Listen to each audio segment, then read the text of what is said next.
I listened to another podcast about parental loss recently, and when I hear other parents that have gone through something where their kid had this like medical issues, I hear the same thing from them, right? Like this disconnect that your life is kind of on this other track.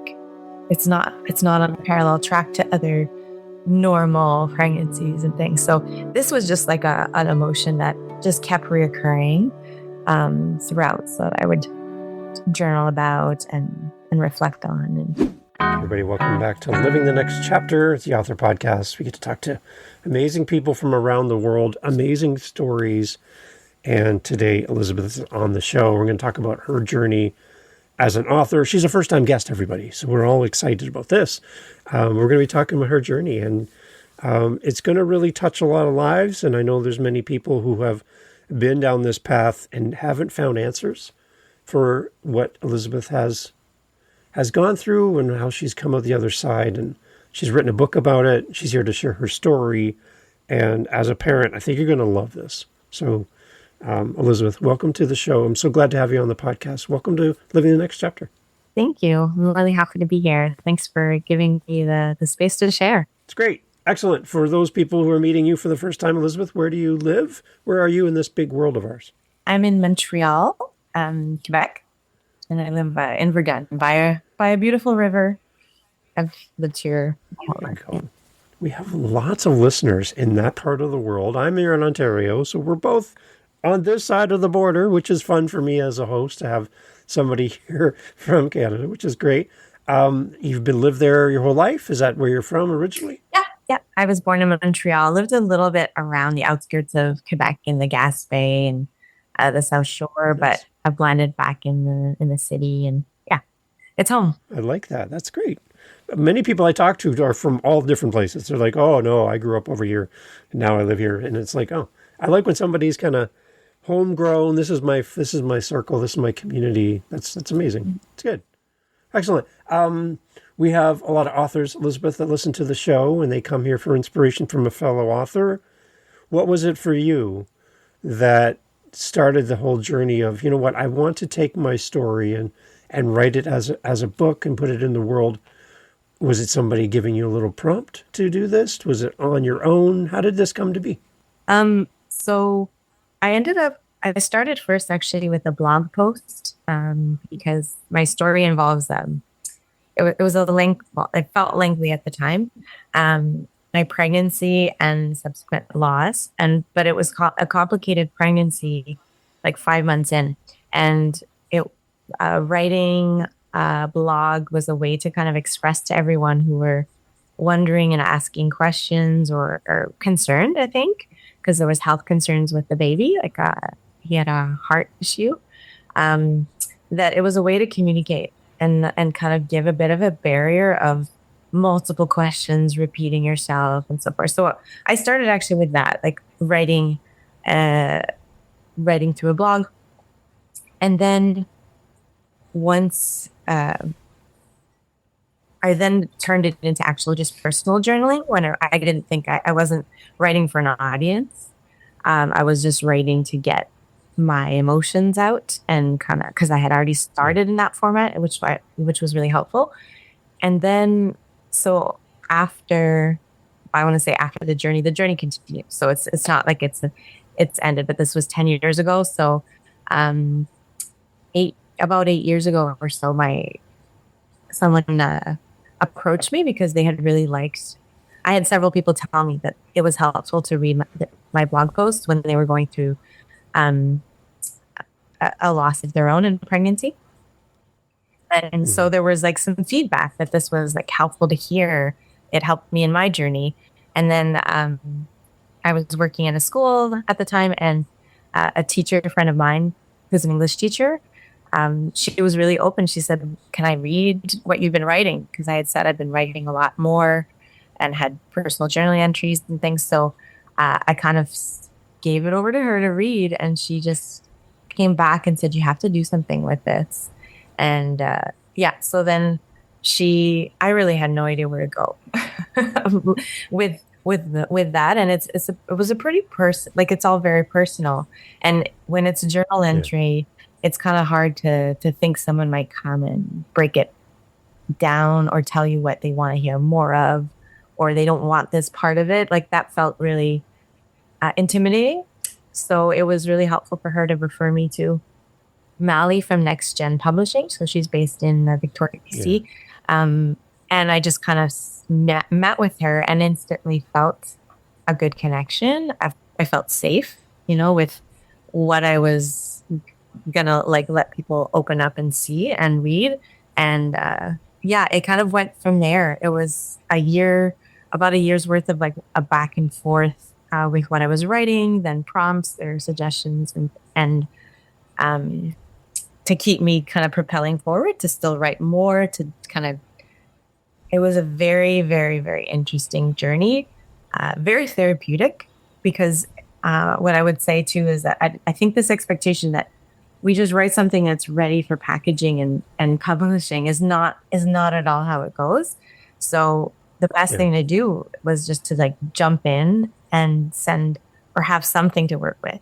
And then it was a great team of editors. And so they would, when I was ready, like they sent it to me, but when I had time to reflect and kind of keep going, because it was going back into a lot of emotions, I would Yeah. look at their comments. And a lot of it was, I want to hear more about this, tell me more about this. Yeah. And then actually what the book also became, it was layers. So there was, when I was going through it, the journal entries that were much more personal. And then a third kind of layer was me looking back on things and how I was seeing myself through this journey. And now where I kind of saw myself, and it was almost like a therapy appointment when I would get some of these reading, like these responses, or I'd meet with Mally because she said, you say this about yourself, but it's actually not true. And I'll give you an example. It was, I think it's a common thing that I'm really hard on myself about. I wasn't doing this well, or I was pushing everyone away completely. Just like, no, you weren't. Like you're describing that your life still continued, that you had all these things, but so what part of it are you really trying to describe? It was just like my emotions, expressing them in front of someone was what was difficult. But I was clearly writing about it, and I had let people in the blog and so and all these ways. So it was this beautiful experience, and I think that I'm trying to look at writing that way now. That this isn't that it was never about an end product, that someone can take and digest or pay for. It was just about, I need this. So when I started, it would be like, it would be the middle of the night because grief wakes you up. It doesn't have a time. Yeah. So it would be, and I would just be like raw with emotions. And I'd get to, in this case, I would type it was the way I preferred to do it. And I would just type out what I was feeling and going through and the thoughts that were happening. And it just ended up that it was like it was compiled into this huge amount of text in the end. So it was, what happened too is I had gone back to school at the same time as I started doing this reviewing and editing with NextGen. And I was in a painting class, and it was the fall, which is when my grief really resurfaces. It's when the loss happened. So I was painting, and it was, of course, related to my grief. So it was whether it was waves, or it was, where I would go for a walk in the rain with my dog, and be alone with my thoughts. And these kind of things were what I was painting. And then I would come back and be able to write, and it was helping me access all these other emotions and thoughts and reflections. And a lot of it too was this gentle way of relooking at myself and, being less critical, because I was pretty critical reading back and saying, well, how I was then, I don't like that. I don't like that about it. And then I also was in therapy through different points in the last 10 years. And those are kind of things that we looked at and worked on to kind of change this voice, this narrative that I would have with myself, which Hmm. is still a work in progress. I think everyone has that to some extent. So yeah, it was the end goal. I mean, why did I decide to publish it and share it? Really was, I think, a, a way to honor my son. To that Yeah. his story lives on. That was an important piece. Know that he still has a ripple effect in this world, even though he passed Right. away. And that Yeah. he's still an active member of our family in that way, but also that people echoed that there's something here that I think people need to hear. My sister Yeah. read the book too afterwards, and she'd gone through a lot of difficulties in pregnancy, and she said it echoed to her just a lot of this loneliness and this like longing, and when things aren't working out like that, a lot of that she felt too, and she said people need to hear about this. So it was Yeah. yeah, I kind of just jumped and said okay. Yeah. Yeah. Off you go. Oh Yeah. yeah. What what was how far along were you in your pregnancy when you lost your son?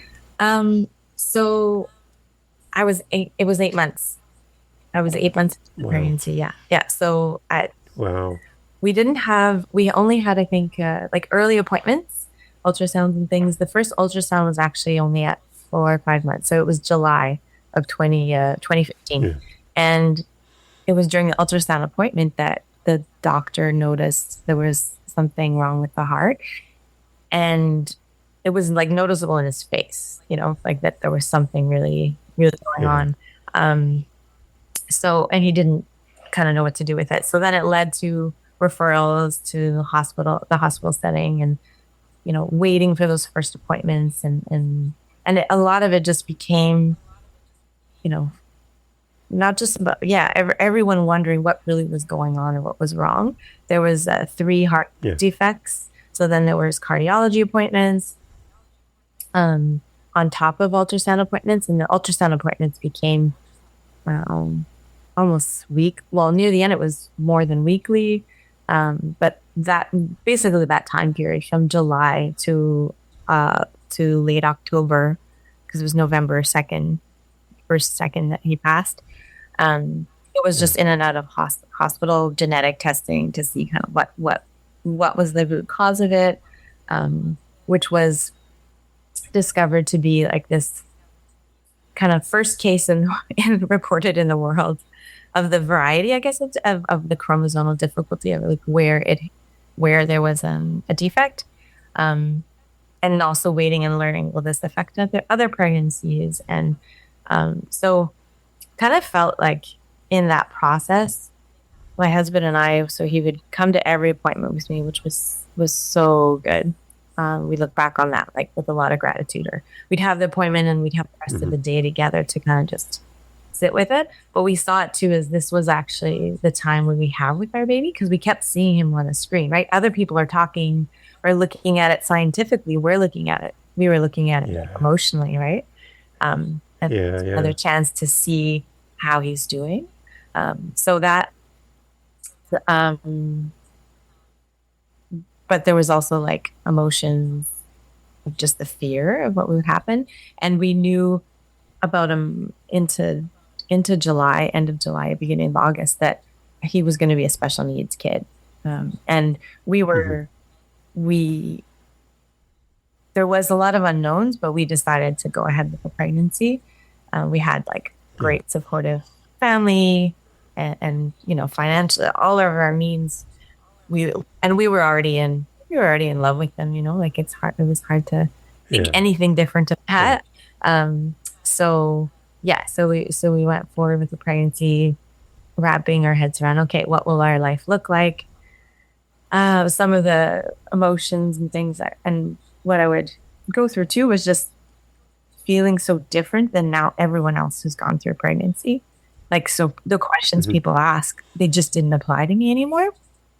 And Yeah. like, I'll give you an example. Like, we later on in October, we were hearing that, okay, the baby will be in the hospital for the first while, awaiting a heart surgery.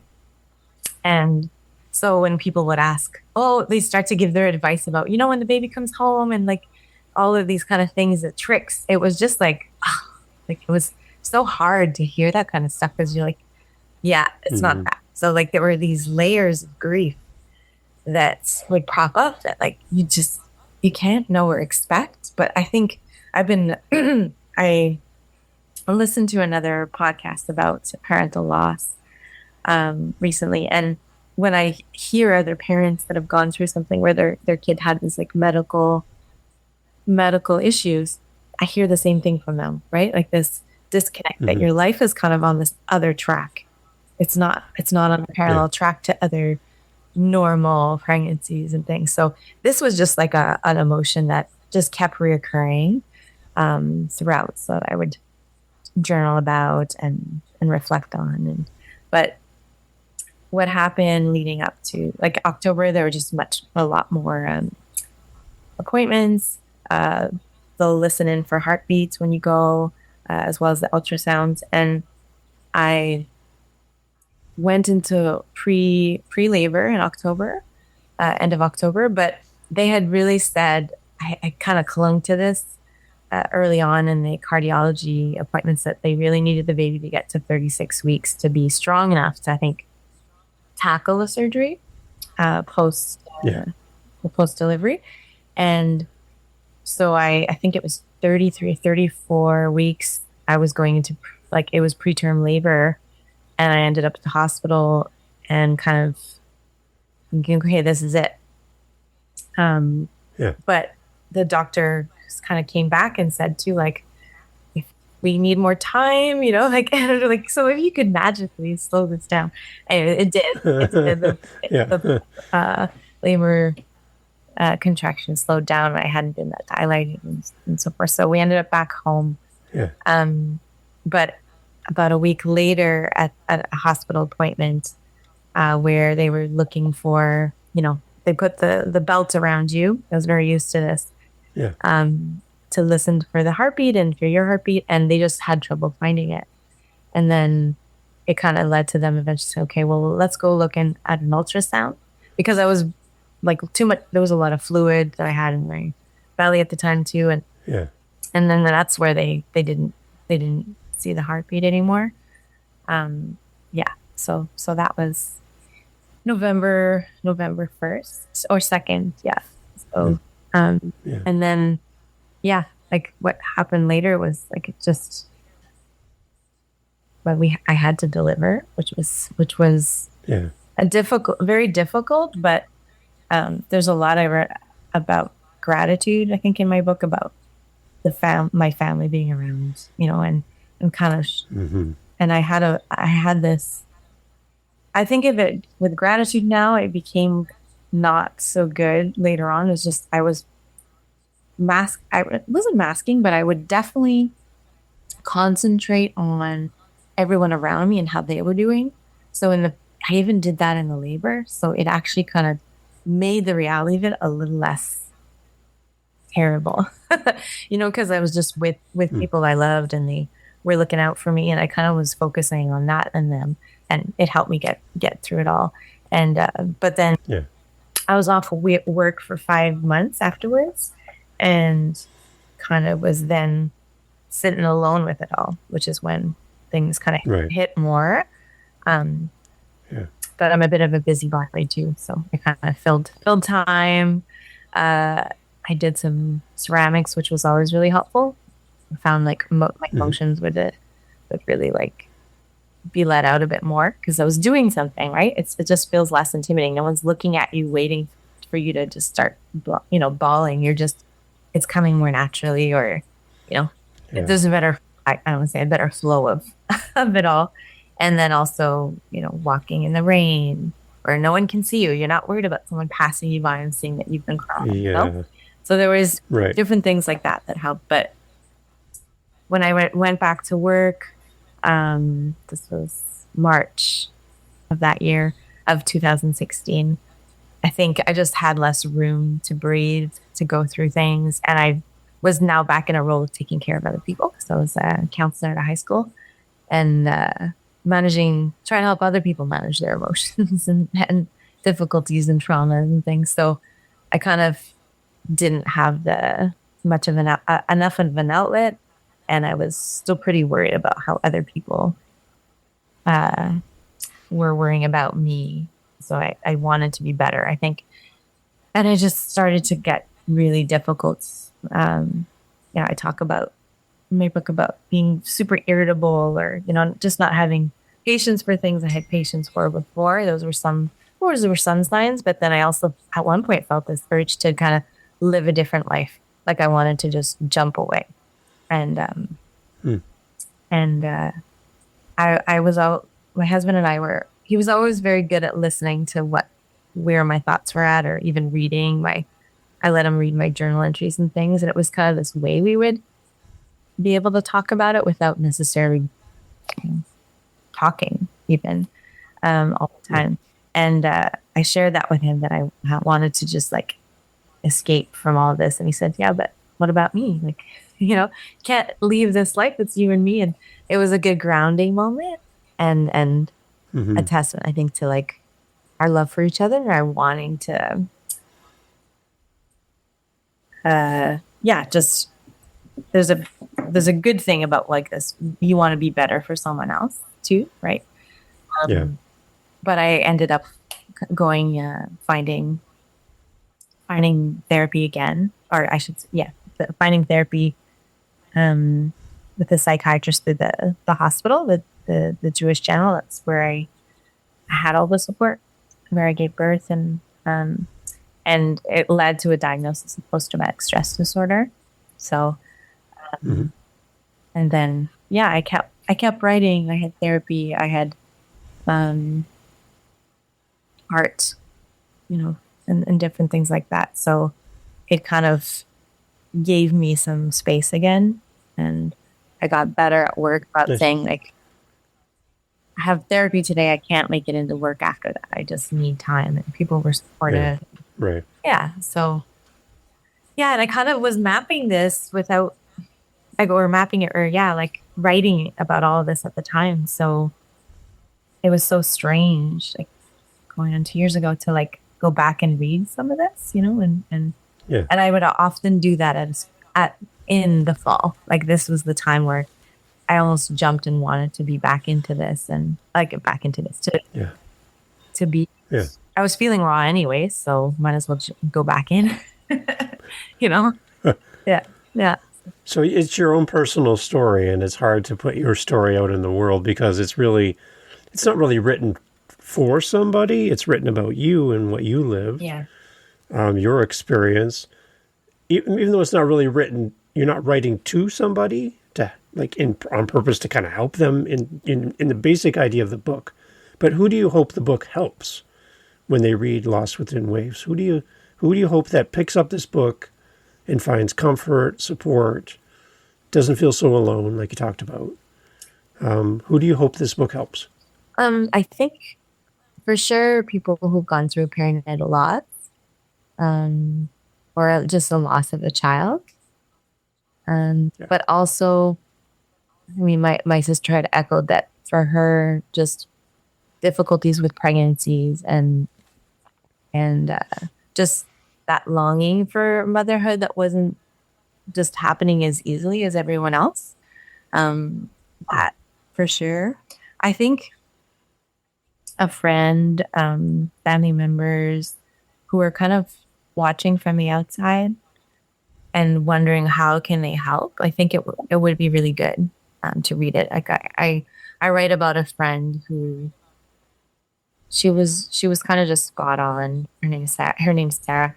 Um, she was giving birth to her third kid in December, so a month after I was due, and we still maintained seeing each other. And it was really hard for me to be around families. I like stopped following everyone on social media who were posting pictures Mm. of family or anything like that. But she kind of she'd kind of look at, like, check in with me about what it was I needed. So she had a newborn, but she would still, like, initially was okay. She could come over and nurse around me. But then she saw, even in my eyes at some point, like, I think it's getting too difficult, you know?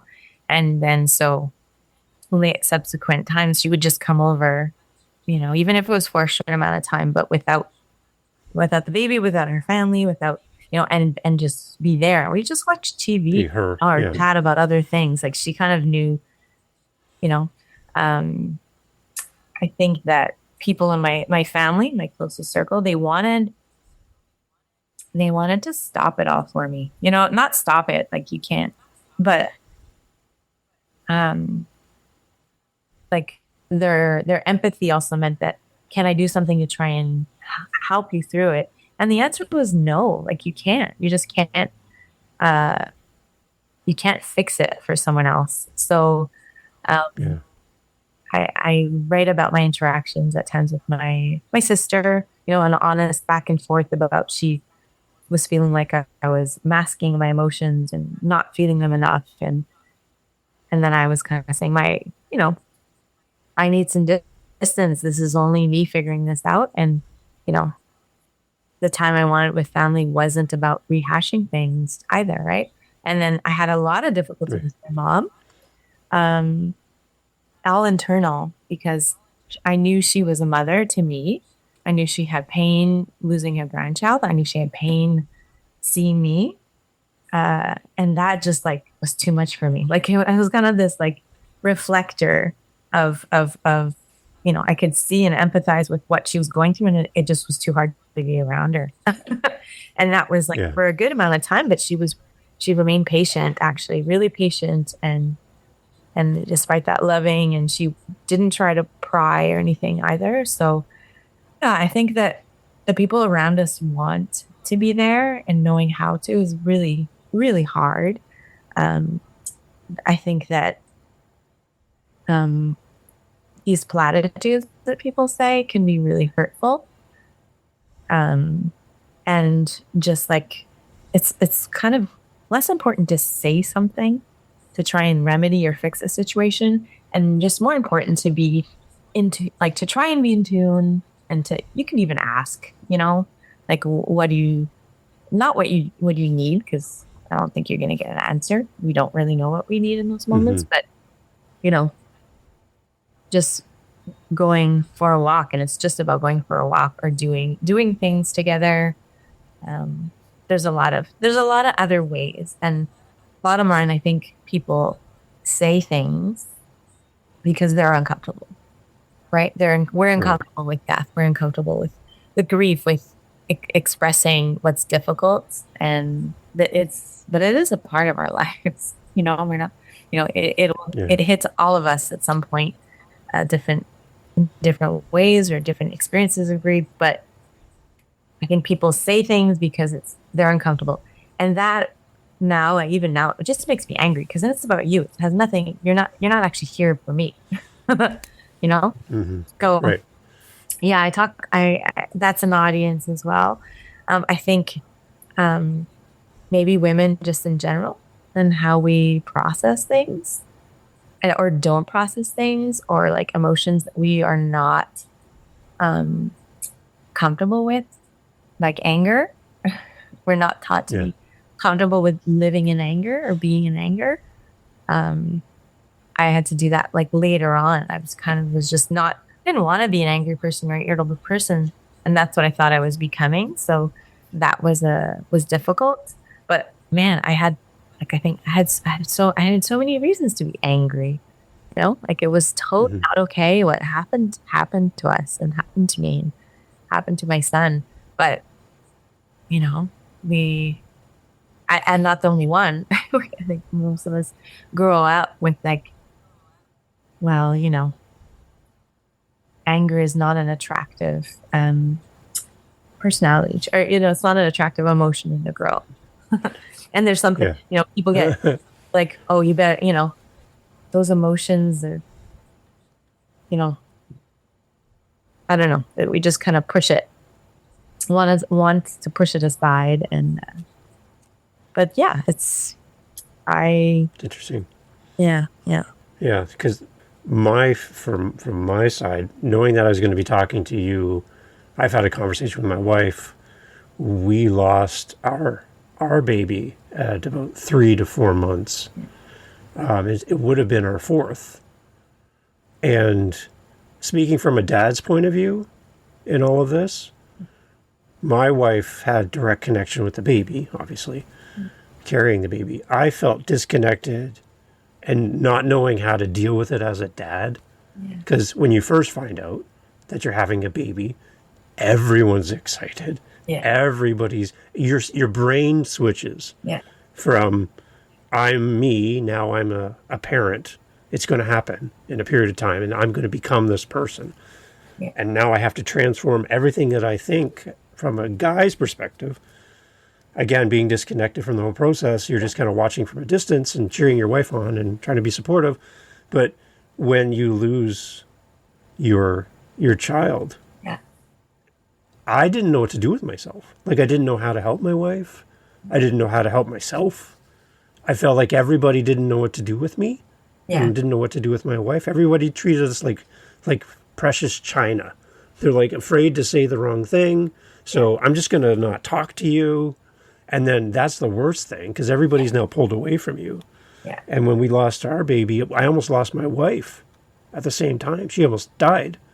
And I'm like talk about like a whole range of emotion from the highs of you're going to be a dad, you're going to be a mom to your wife's in the hospital, we're going to send the ambulance. You're like, I don't know how to process all these things in real time. yeah. And there's no handbook for No, this. I don't feel like there's anybody out there who knows what I'm feeling. So when we met to talk about this and you coming on the show and about your book, it just brought back, I would use the title of your book, yeah, waves of emotions for me to think that I'm going to have time with you and talk about this book. I think your book is really important. And I just don't know, for those parents listening who feel like they're completely on their own, you're not, hmm, right?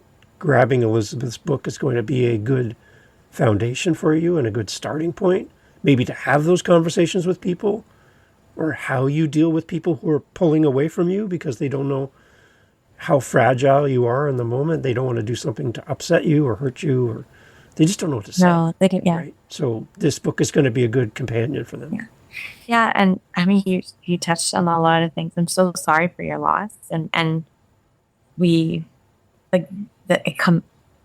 It's a child, so it comes back. Like it'll be maybe that time of the year that happened, or little things Right. like. But I know what you were sharing just about as a father, and not knowing how to juggle or wrestle with that. Uh the With my husband, I think there was this, every month, every year there was a perinatal loss awareness day, and I would share, and I'd want to kind of, I still try and like log in when it's an online thing, and there's fathers that go, and I feel like there's maybe a bit more of an allowance for men to feel those emotions. And I kind of asked my my husband, I was like, you don't want to share anything, or there's men's groups now, there's a bunch of things like that, and he was just no. And Hmm. that's just not his way, he did go to a therapy session once, but yeah, he didn't. It just wasn't what was helpful for him. What was helpful, and this was coming back even to the summer when I was still pregnant, was he was reading. So he was reading a book about, parents preparing for a special needs child and the grief of that. And so it led to us kind of talking a little bit about what things that he read when I was going through my allowing myself to feel anger, and it was irritable, and he was actually reading books about he was doing his master's in English literature at the time, and was really interested in particularly women's studies. So he was reading a lot of books about women and anger, and so it was good timing because he's kind of grown up with like, you don't you escape a situation where someone's angry. You don't you live in it and stay in it. So I sometimes that would make, if in the past it would make me feel like, oh, I'm I'm too much. I think that's what we can feel as women too. I'm too much. I better tone this down because my husband's not tolerating this right now, which wasn't the case. Like he ended up being able to say, I don't know what to do when you're like that. I'm just saying that out loud. I don't know what to do, Hmm. but that doesn't mean I'm saying for you to stop feeling what you're feeling. Like I'm just trying to wrestle Right. with this or figure this out, so, Yeah. if my face looks a certain way, I guess is more what Yeah. he's saying, right? Like don't Yeah. stop what you need, which was really helpful. And then he just found, like, I think men should read this too, right? Because if you want to understand, if you want to kind of jump in and like and understand the breadth of all the different types of things we're going through, because we've carried this Yeah. child, because you know there's so much physical, but then emotionally, like after the birth, like in January especially, I was just, I still needed to feel like I was a mother. I felt I still owed it to my son that I was a mother to him. But I Yeah. didn't know, like, there was nothing to do with those emotions, like there was nothing to materialize, right? Like I didn't have a child to nurse or, and Yeah. um, I think that excitement you talked about when you first find out you're going to have a kid, Yeah. we get excited and we start planning. So this false idea that Yeah. don't tell anyone after 3 months, you're still, I get Hmm. it. But you've still been invested. You're still like emotionally there. And Yeah. maybe you went and you picked up a book about being a parent. Maybe you went and you picked up this cute blanket or stuffy that you want to share with your child. And I had trouble with the idea of having a shower, a baby shower, because I didn't know how we Yeah. were going to Right. go. And it was my social worker who was at the hospital who said, well, but why, why not?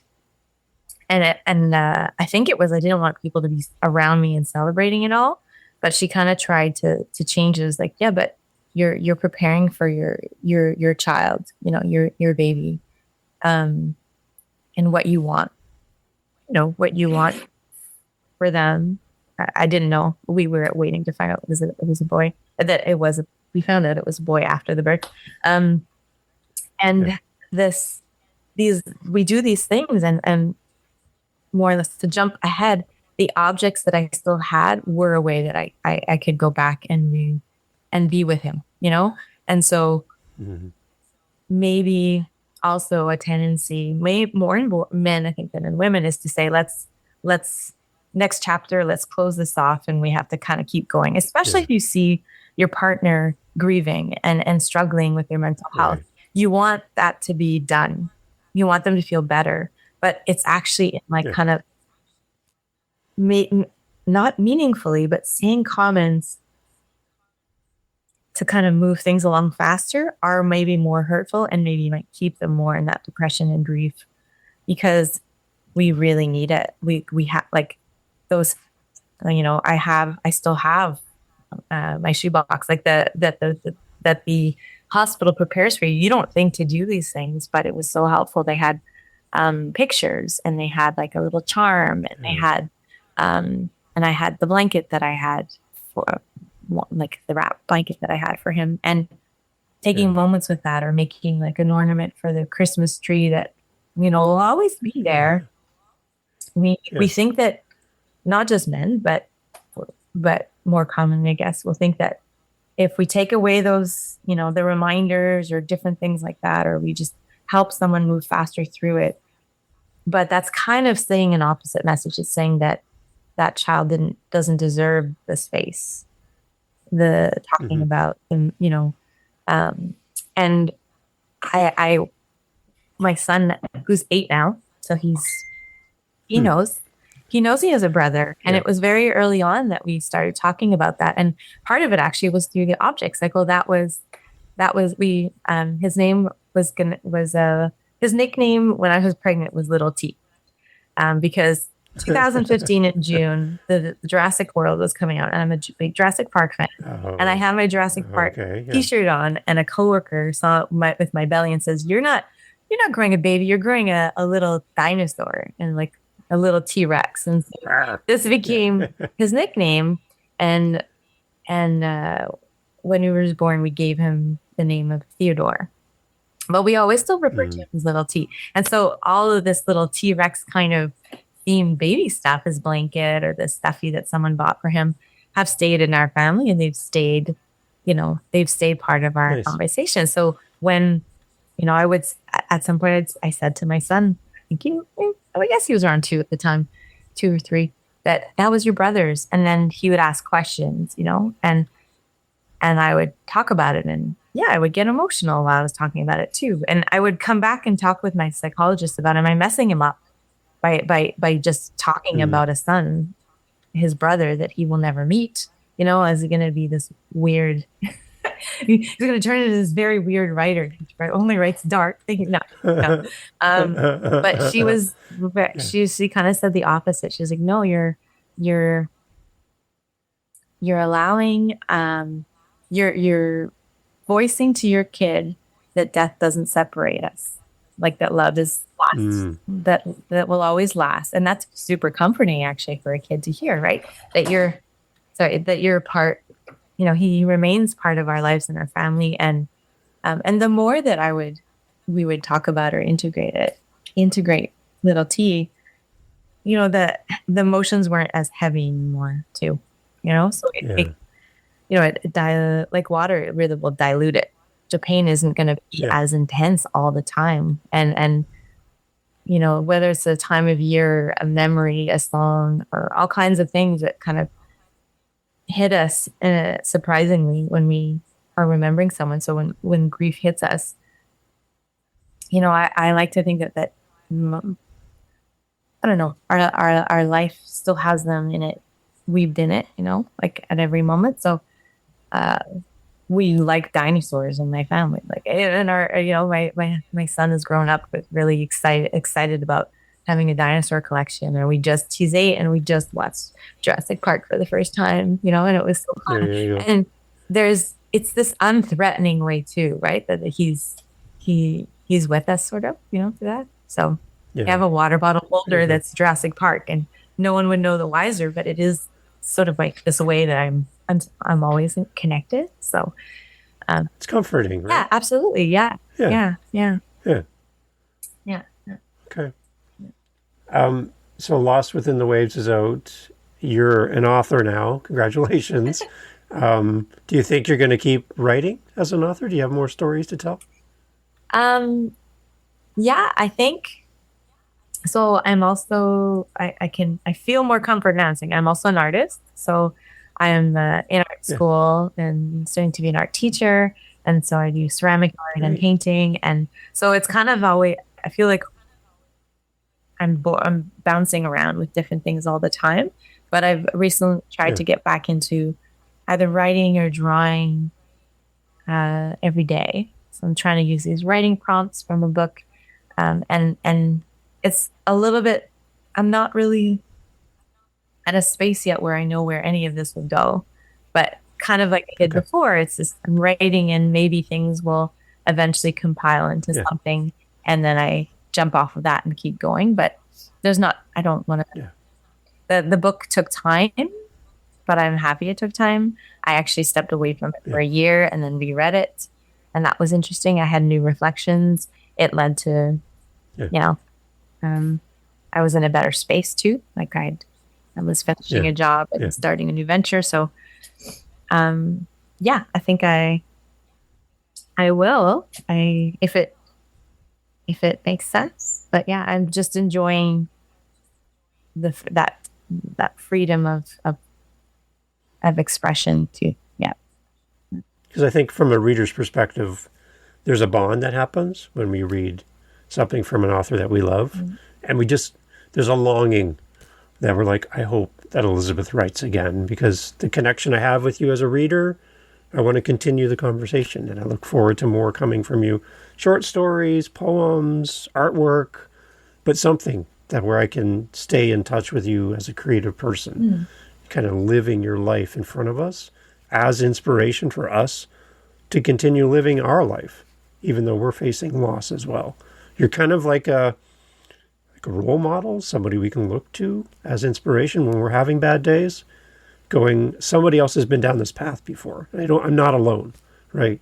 And that connection, that bond is great when you as a creative person can keep being creative in front of us. I think it brings more people along and helps more people in the long term as well. So I feel honored. it's exciting. That's a big role. That's, It is. It's a big responsibility. Right. And like, again, coming to this conversation, for me and my wife as well, just pondering the fact that I'd have time with you today. And like, we haven't really shared that story much with people at all. Our family knows, but it's just something you just don't know how to bring up in conversation. Oh, by the way, it's like, but to have somebody here with me that's been on a similar path and has understanding of some of the emotions and feelings, and then capturing it in a book for us then to have with us in the privacy of our own grief and understanding and next chapter. It's kind of nice to have that book as a resource. So Elizabeth, thank you so much for writing this. well, thanks for letting me share about it. And I think this idea of being able to voice that and hear that these stories, that these losses are happening, is an important one. And then the more I talked about, or people found out about the book or things, it would bring up a lot of other people saying, oh yeah, like, Yeah. and but then they're also, like you said, like talking about or how you do that is not easy. But I think there needs to be more awareness or acceptance of this. This is happening more than we think. The loss of of pregnancy, and maybe because in our society where we don't want to share before a certain amount of months, which makes sense, or it's later on, maybe people know a bit more about it, or just that we know it's affected someone, and like you said, like we don't say anything. Isn't better we distance and then so there's a distance, and now you're living like this loneliness or this sense of what we're going through. And people can't not tolerate, that's not the right word, right, but they don't know what to do with it, right? So the better we get at sharing or listening, and I wouldn't have gone to a group session at the time. I had trouble even picking up a book, unlike my husband, about this. It was hard to dive into other people's experiences, but more recently, and I enjoyed and wished I had a podcast I could listen to back then. And the social worker who worked with me at the Jewish General, Luna, she actually started a podcast of her own after the loss of her daughter. And so she's having these guests come on and talk, and it's that ability to kind of listen to it when you need, even with earphones on, and the tenderness of hearing someone's voice, and talking about the experiences. I think a really powerful it's newish. It's not that new, but like a really good gift, of way of sharing. Yeah. And then the privacy of just having a book and right. And also you take it for a little bit and you leave it, it's less threatening than I'm going to a therapy session for an hour. What do I really have to get into here?